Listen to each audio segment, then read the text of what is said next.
Good afternoon. I'm Brett, and welcome to my backyard. Today we're going to be doing something a little bit different. As most of you know, we've been working on our gardens, getting everything planted outdoors. It's finally wonderful weather for that. We've been getting rain. We got rain last night. The sun shines out today, and the crops are really starting to take off now. And so I have officially cleared everything out of my office now. Well, not my palm tree like you see behind me. Kept a couple little plants for aesthetics in here and everything. But now that we have the space cleared out, we're going to be working on something different. So I'm going to show you what we're doing today. I've been collecting eggs for the past week, and I got another carton out there. This is one of them. I have what some people call Easter eggers, and then I have a couple just yard birds. I'm not sure exactly what they are. I think they're part Australorp. They lay this one right here, sometimes a little bit darker than that, but beautiful eggs, wide range of colors, and they give us quite a few every day. But today we're going to work on hatching some more because our flock's about 2 years old, and generally you're going to have good egg production for about 3 or 4 years. Whenever you hatch a chick, a lot of times it takes several months. I would bet on it being at least 6 months, but some of these Easter eggers can take even longer. Sometimes it's a year before they start laying, and then you get a good 3 or 4 years of production, and then the chicken may live 6 to 8 years total lifespan, and their production will start to decline every year after that. And so we want to just replace our flock every couple of years. We're not going to get rid of the ones we have, but we're going to add to them so that as they start to get a little older, we've got some younger ones coming in, keep our egg production up and everything. Make sure we've always got a good breakfast here, things to work with. And so what I have here is just, I believe this is a Little Giant brand. See if I can get back where you can see it. And this is a very old incubator here.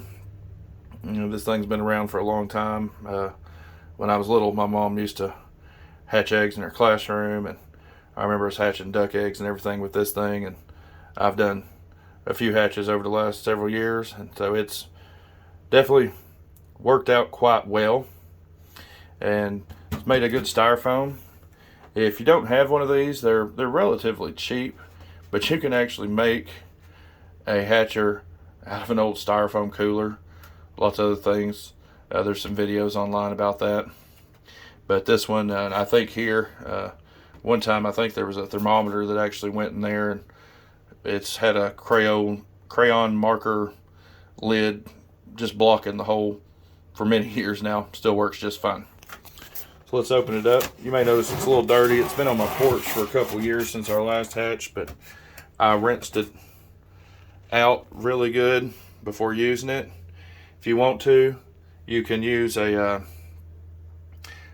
dishwashing soap and gently spray it on there and rinse it off. Since this is styrofoam, I would suggest against harsh scrubbing. You may flake it, you may damage the unit. Definitely avoid using bleach. Bleach will just melt these completely to the ground, so that's not a good idea. But they're very easy to use. There's a lot of technical things that you could get into when hatching your eggs, but if you pay attention to old mama hen out there, she hatches them naturally, just out in no coat, and they do just fine.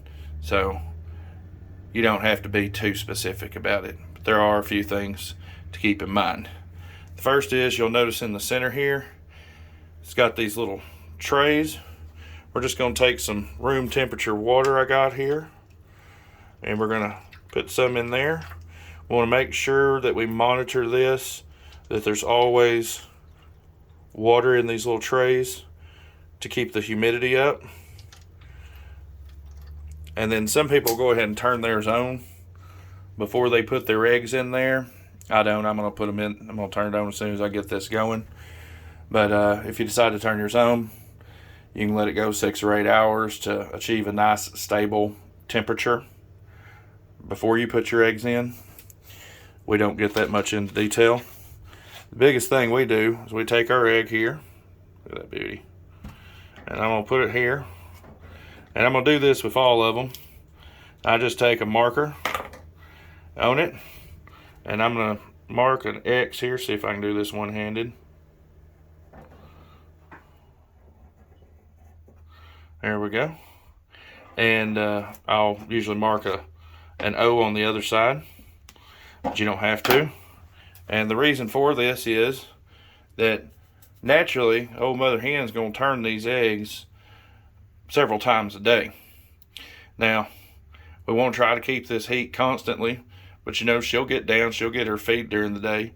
So there are a few minutes during the day where air comes in and they work just perfectly fine. Chicken's been hatching for thousands of years, but she does turn them. So that's one of the most important parts. So we don't want to leave our egg sitting in one position, because anybody that's ever eaten eggs, you know it's got a white and a yellow part.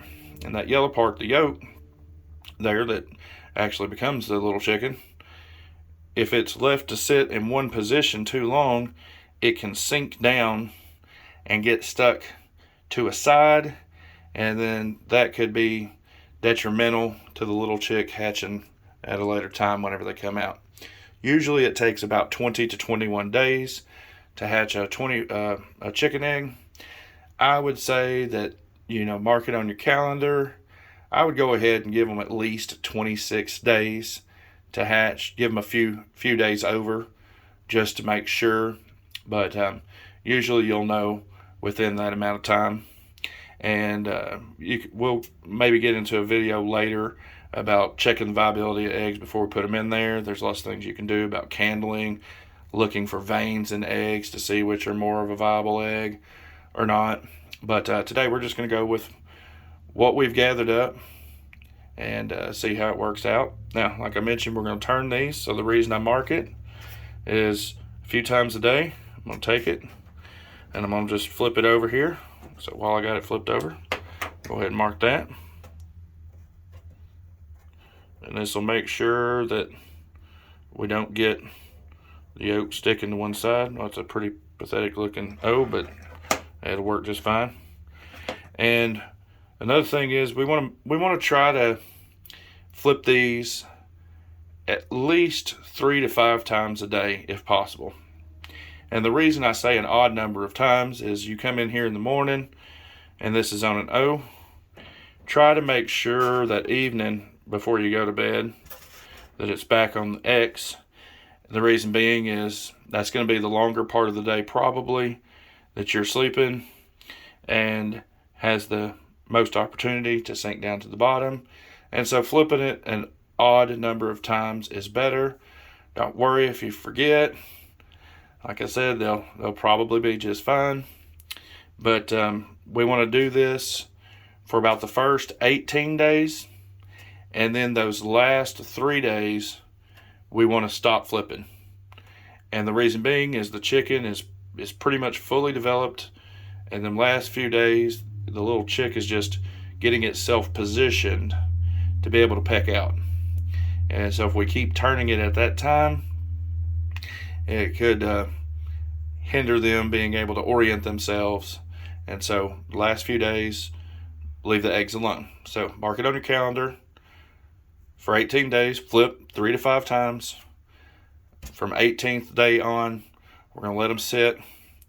Once they start to hatch out, we go ahead and remove those shells as they hatch to give them some room. We'll give them a little cup of water. I've used just a Dr. Pepper lid with a little water, you know, something small that they can get into but not fall into. And we'll give them that, and then we'll transfer them out to their brooding pen. So anyway, I hope y'all have enjoyed that. I'm going to get the rest of these going. If y'all have any questions or comments, be sure and leave them below. And if you haven't yet, be sure and like and subscribe, share it with your friends, and we'll talk to y'all later.